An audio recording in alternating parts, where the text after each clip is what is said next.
Graça e paz, convido a vocês a abrirem comigo no Evangelho de João, capítulo 18, versículo 39 e o versículo 40. Mas vós tendes por costume que eu vos solte alguém por ocasião da Páscoa. Quereis, pois, que solte o rei dos judeus? Então todos tornaram a clamar, dizendo, não este, mas Barrabás. E Barrabás era um salteador. Esse episódio não é um detalhe, ele está registrado nos 4 evangelhos. Isso mostra que não estamos diante de algo secundário, estamos diante da coluna vertebral do evangelho. Desde já eu quero pedir para você, curte, compartilha e se inscreva no canal. O contexto, o caminho até aqui onde nós lemos, agora eu quero que você viaje comigo no tempo e entenda o que aconteceu para chegarmos a esse momento. Tudo começou no Getsemane. Jesus foi lá orar, foi preso ali à noite, levado à força, levado perante o Sinédrio, julgado com falsas testemunhas, depois foi levado a Herodes e depois a Pilatos. E a Bíblia registra uma verdade absoluta: nenhuma culpa achei nesse homem. 3 vezes Pilatos declarou a inocência de Jesus, mas mesmo assim ele foi entregue para ser açoitado. E nós precisamos entender o que era isso. Isso era um castigo comum. Os romanos chamavam esse açoite de flagelação. Era feito com um instrumento conhecido como flagrum. Esse chicote tinha várias tiras e nas pontas colocavam pedaços de metal e ossos. Vou colocar aqui ao do lado para vocês verem como é que é. O objetivo não era só bater, era rasgar. Cada golpe feria profundamente, machucava a pele, abria a carne. O historiador Flávio Joséfo relata que pessoas chegavam a ser tão feridas nesse tipo de punição que seus corpos ficavam expostos de uma forma brutal. Nem todo mundo que era açoitado era crucificado. O açoite muitas das vezes já era a punição final. Era uma forma de castigo público, de humilhação, mas em alguns casos, quando o crime era considerado mais grave, o açoite vinha antes da crucificação. E é exatamente isso que acontece com Jesus Cristo. Ele não só foi açoitado, ele foi preparado para a cruz. O estudioso Martin Angel explica que a flagelação nesses casos tinha um objetivo claro: enfraquecer a pessoa ao máximo antes da crucificação. A vítima já chegava à cruz quase sem força. Agora imagine a cena: Jesus em pé diante dos soldados, o corpo já não está como antes, as marcas do açoites estão ali, o sangue escorrendo, a dor é constante, cada movimento exige esforço, até ficar em pé custa, respirar marcado, o corpo enfraquecido, e mesmo assim ele não recua, ele permanece, não porque faltava força para desistir, mas porque havia decisão de continuar.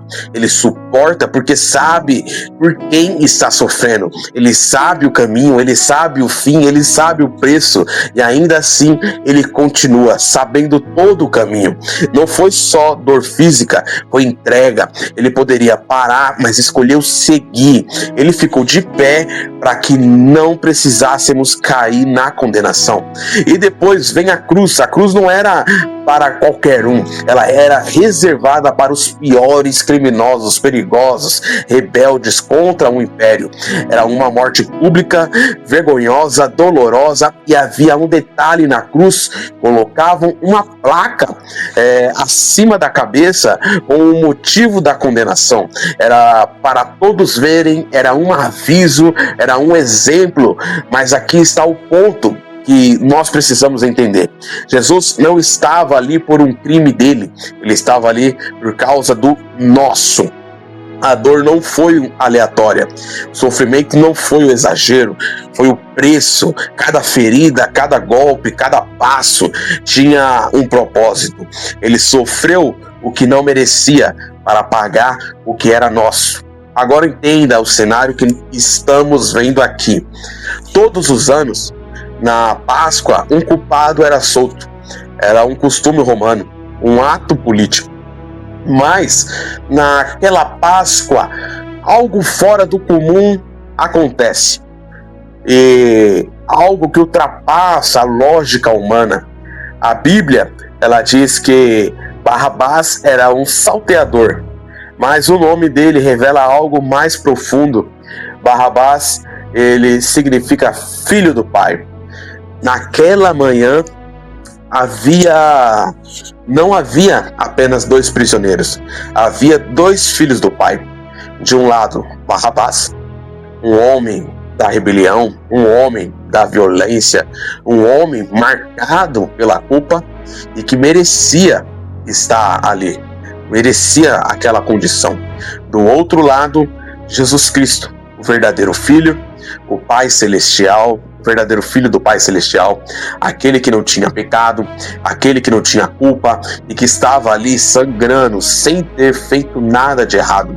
O que eu quero que vocês entendam, a cruz não era para qualquer pessoa. A cruz era o lugar reservado para os piores criminosos perigosos, para rebeldes, para aqueles considerados uma ameaça. A cruz era a humilhação pública, era a dor extrema, era o nível mais alto de condenação. E aqui está o choque da mensagem. Aquele que desceu do céu não apenas veio à terra, ele foi até o lugar mais baixo. Ele foi contado entre os culpados, ele foi colocado no meio dos condenados. Ele foi tratado como o pior dos homens. Ele foi. E enquanto isso, a multidão olha para os dois, de um lado o culpado, do outro o inocente, sangrando, sofrendo, e eles gritam, não este, mas Barrabás. Eles rejeitam o filho que morria para libertar, e eles escolhem o filho que vivia na rebelião.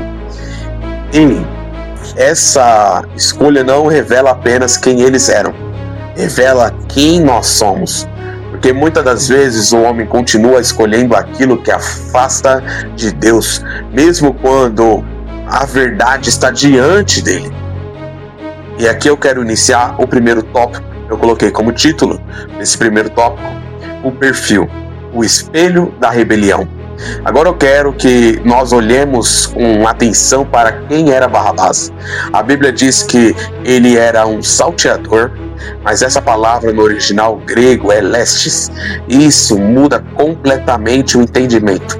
Marcos capítulo 15, versículo 7 diz: preso com outros amotinados, os quais em um motim havia cometido homicídio. O comentarista William Barclay destaca que esse termo não descreve um simples ladrão. Ele era usado para revolucionários, homens que tentavam mudar o sistema à força, homens que acreditavam que poderiam resolver tudo com as próprias mãos. Ou seja, Barrabás não era só um criminoso, ele era alguém que queria ser o salvador da própria história. E aqui está o ponto que muda tudo. O problema de Barrabás não era só o que ele fazia, era o que ele acreditava. Ele acreditava que podia resolver a vida sem Deus, que podia estabelecer justiça com violência e que podia assumir o controle. O pecado não é só comportamento, o pecado é uma mentalidade. E quando o homem decide, eu não preciso de Deus, eu faço do meu jeito, eu decido o que é certo, pecado é tentar ser o senhor da própria vida. Barrabás, ele se rebelou contra Roma e nós nos rebelamos contra Deus. E isso acontece de forma prática quando você sabe o que Deus quer, mas escolhe o contrário. Quando você vive sem oração, sem dependência, sem submissão, quando Deus não governa as suas decisões. Isso aparece em coisas simples, escolhas erradas, sabendo que são erradas, prioridades invertidas, viver para si mesmo, ignorar a vontade de Deus. E muitas vezes a pessoa diz, eu não sou como Barrabás, mas a prática vive da mesma forma. independente de Deus. Você pode não ter as ações de Barrabás, mas pode ter o mesmo coração, a mesma inclinação. Agora entenda algo: a cruz não apareceu por acaso na vida de Barrabás. Ela era o fim lógico do caminho que ele escolheu. Rebelião gera consequência, pecado gera condenação, e isso vale para todos. A Bíblia diz em Romanos capítulo 6, versículo 23, porque o salário do pecado é a morte. Não é possibilidade, é resultado. E aqui tem isso, algo que na Bíblia de estudo, de aplicação pessoal, ela faz uma observação importante. O nome Barrabás significa filho do pai, e a multidão faz uma escolha. Eles preferem um falso filho que representa força, violência e controle, do que o verdadeiro filho, que chama a rendição, a cruz e a transformação. Isso ainda acontece hoje. Muitas vezes o homem prefere um Deus que aprova seu estilo de vida, uma fé confortável, uma religião sem confronto, ao invés do Deus verdadeiro que confronta, transforma e exige entrega. O homem não rejeita Deus por falta de prova. Ele rejeita porque não quer abrir mão do controle. Antes de falar de liberdade, antes de falar de graça, antes de falar de vitória, precisamos ter coragem de reconhecer uma verdade. Aquela cela também era o nosso lugar. Sem isso, a cruz vira apenas uma história, mas com isso, ela se torna necessária. Aqui eu quero entrar no segundo tópico da mensagem: a substituição, a troca que muda tudo. Se você ainda não curtiu, curte o vídeo e vamos lá. Até aqui a história é simples de entender. Crime, prisão, morte. Esse era o caminho de Barrabás. Mas de repente algo muda e vai mudar tudo. A porta onde ele estava se abre. As correntes que estavam presas caem e Barrabás sai. E enquanto ele está saindo para a liberdade, Jesus Cristo está sendo levado para a morte. Agora, tenta imaginar essa cena comigo. Barrabás sujo, marcado, com o peso da culpa, e do outro lado, Jesus, machucado, com as costas em carne viva, mas com paz no seu olhar. E de alguma forma, os dois se cruzam. Barrabás olha e vê alguém indo para o lugar que era dele. E aqui está o ponto. Isso não é só uma cena bonita. Isso é a base da nossa fé. O pregador Charles Spurgeon, príncipe dos pregadores, disse algo: Barrabás foi o primeiro homem que pôde dizer: ele morreu no meu lugar. E é exatamente isso. Não foi só amor, foi uma troca. A Bíblia mostra isso de uma forma clara. Isaías 53, versículo 5, vai dizer que: mas ele foi ferido pelas nossas transgressões, e o castigo que nos traz a paz estava sobre ele. A punição, ela não sumiu. Alguém pagou. E não foi o culpado, foi o inocente. E isso é o que a gente chama de substituição penal. E falando simples, era para ser você, mas foi ele. O escritor Wisber explica de uma forma muito clara: Barrabás era culpado e saiu livre. Jesus era inocente e foi condenado. E por quê? Porque houve uma troca. Agora, vamos trazer isso para a nossa vida. Você já parou para pensar nisso de verdade? É sério. Aquilo que você fez, aquilo que ninguém viu, aquilo que você carrega, tinha uma consequência. E essa consequência, ela não desapareceu. Isso eu te garanto. Ela foi colocada sobre Jesus. A culpa era sua, a sentença era sua. o castigo era seu, assim eu também falo para mim, mas ele tomou o seu lugar, o meu lugar. Se você entende isso, sua vida não pode continuar a mesma, porque você não foi perdoado de graça no sentido de não custou nada. Custou tudo, custou dor, custou sangue, custou a vida de Jesus Cristo. Então não é só sobre saber, é sobre reconhecer. E quando você reconhece isso de verdade, nasce dentro de você algo diferente: gratidão, temor, mudança. Porque agora você entende, eu sou livre, porque alguém morreu no meu lugar. E agora eu quero entrar no terceiro tópico: o espelho. Eu sou Barrabás. Agora a história muda. Até aqui a gente falou de Barrabás, mas agora não é mais sobre ele, é sobre nós.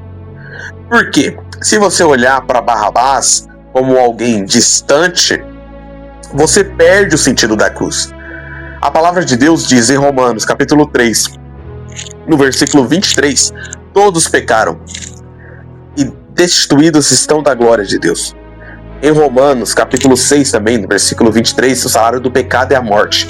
Agora entenda isso, não é sobre quem fez coisa grave, é sobre todos. O problema não é só o que a gente faz, é o jeito que a gente vive. Um teólogo chamado Agostinho de Hipona usou uma expressão para explicar isso. Ele disse que o coração do homem é curvado para si mesmo. O que isso quer dizer? O homem vive para si, pensa em si, decide por si, quer ser o centro de tudo. E esse era o problema de Barrabás. Não foi só o crime, foi o coração. Ele queria resolver tudo do jeito dele. Ele queria assumir o controle. Agora pensa comigo aqui em sinceridade. Quantas vezes nós fazemos a mesma coisa? Quando sabemos o que Deus quer, mas quando colocamos a vontade acima da vontade de Deus. Quando vivemos sem depender de Deus. Na prática, é como se nós estivéssemos dizendo: não este, mas eu mesmo. E aqui que a mensagem precisa entrar de verdade. Não é Barrabás que era culpado. Eu sou o culpado. Não é Barrabás que merecia a cruz. Eu merecia a cruz. Eu sou Barrabás. Eu sou o culpado. E eu era aquele que estava condenado. Talvez ninguém veja isso em você, mas Deus vê. Ele vê o coração, ele vê as intenções, ele vê aquilo que está escondido. E diante disso, a realidade é uma só: culpa. E agora entenda, algo que eu quero trazer, esse é importante também: sem cruz não existe saída. Sem alguém tomar o lugar, não existe esperança. Por isso, antes de falar de vitória, antes de falar de bênção, antes de falar de qualquer coisa, você precisa reconhecer: eu sou Barrabás. E aqui entra no quarto tópico dessa mensagem: a graça livre sem merecer. Barrabás estava sem defesa, sem argumento, sem saída, mas de repente a porta abre. E isso é importante também de entender. Barrabás, ele não pediu perdão. Barrabás não prometeu mudança, não fez nada para merecer. Ele simplesmente foi solto. E aqui o comentarista Matthew Henry explica que essa cena mostra exatamente o que acontece com a gente. A lei nos prende, mas a graça, ela nos liberta. E isso define o que é graça. Graça não é ganhar algo que você merece. Não. Graça é ser poupado daquilo que você merecia. Barrabás merecia a cruz, mas não foi para a cruz. Isso é graça. Agora presta atenção. Essa graça não foi leve. Não foi de graça. Porque enquanto Barrabás saía, Jesus estava sendo entregue. A cruz não desapareceu. Ela continuou ali. Só mudou quem ia subir. A sua liberdade teve um preço. Foi sangue, foi dor, foi sacrifício. E aqui que muita gente se perde. Porque recebe a graça, mas vive como se ela não tivesse custado nada. É querer perdão sem mudança. É querer bênção, mas sem entrega. Mas isso não é o Evangelho. O Evangelho é transformação. E se você entendeu a graça, sua vida muda. Você não continua vivendo do mesmo jeito. E desculpa, se você continua do mesmo jeito, você não entendeu. Não continua nas mesmas práticas, não continua na mesma mentalidade. Você não foi liberto para viver no pecado, você foi liberto para viver para Deus. Porque agora, você sabe, alguém morreu no seu lugar. E quem entende isso de verdade não vive mais como antes. E aqui eu quero entrar no quinto tópico dessa mensagem, a responsabilidade. O que fazer depois de ser solto? Esse foi o título dessa mensagem. Barrabás foi solto, as correntes caíram, a porta se abriu, ele saiu, mas a Bíblia não diz o que aconteceu. E esse silêncio não é à toa.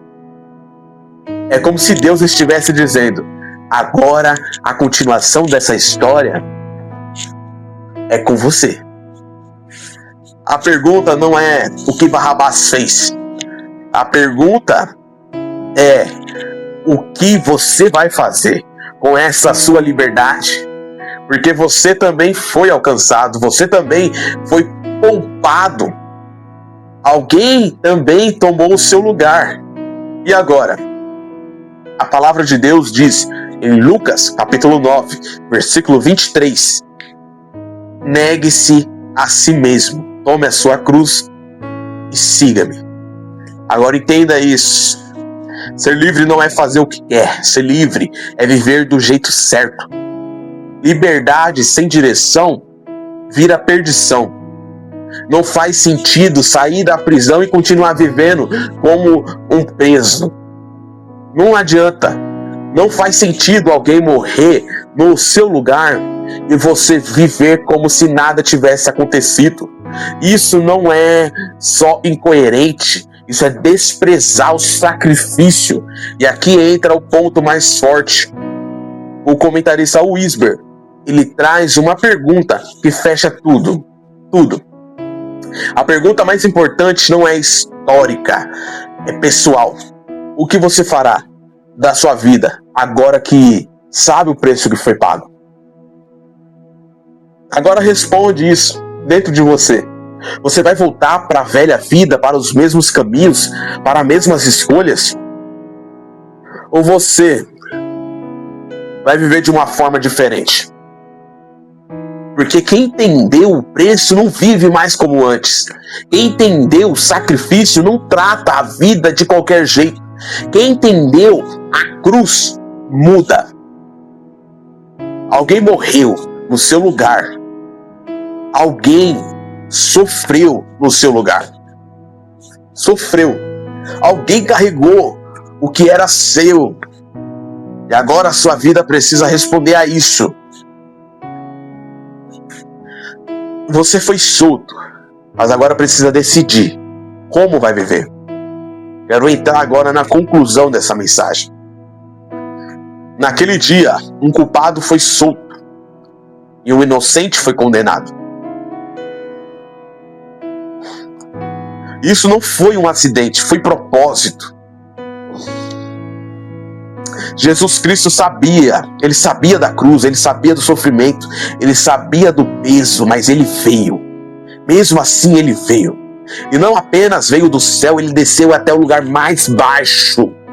Mais baixo. Ele não ficou entre os justos, ele não ficou entre os bons, ele foi contado entre os culpados, entre os condenados, entre os piores, porque a graça de Deus não alcançou só quem parece certo, ela alcançou até o mais pecador. Isso significa que não existe vida distante demais, não existe pecado alto demais, não existe passado que a cruz não possa alcançar. Ele desceu até o mais baixo para alcançar todos. E aqui o que eu quero falar é com o coração aberto, como um irmão para irmão. Essa mensagem também é para mim. Hoje eu estou aqui pregando, trazendo a palavra que Deus colocou no meu coração, mas eu só estou aqui porque eu entendi. Eu estava todo errado na droga, na cachaça, perdido, distante de tudo e de todos, me afundando cada vez mais no pecado. Hoje, eu não sou perfeito, mas eu entendi uma coisa. Foi por mim que Cristo morreu. Ele foi até o mais fundo que eu cheguei para me salvar. E hoje, eu luto diariamente para viver a vontade de Deus. Agora não olhe para ninguém, olhe para você. Reconheça, eu era o réu, eu merecia a morte, mas Ele levou o meu pecado, Ele carregou a minha culpa, Ele pagou a minha dívida e me deu vida. Eu sou Barrabás, o culpado que foi solto, e hoje eu estou livre, não porque eu mereço, mas porque Ele tomou o meu lugar. Agora a decisão é sua. Você vai viver como quem foi alcançado ou como quem ainda está preso? Porque quem entende a cruz nunca mais vive do mesmo jeito. Quero pedir mais uma vez, curte, compartilha, comenta de onde você está assistindo. Deus abençoe, até o próximo vídeo.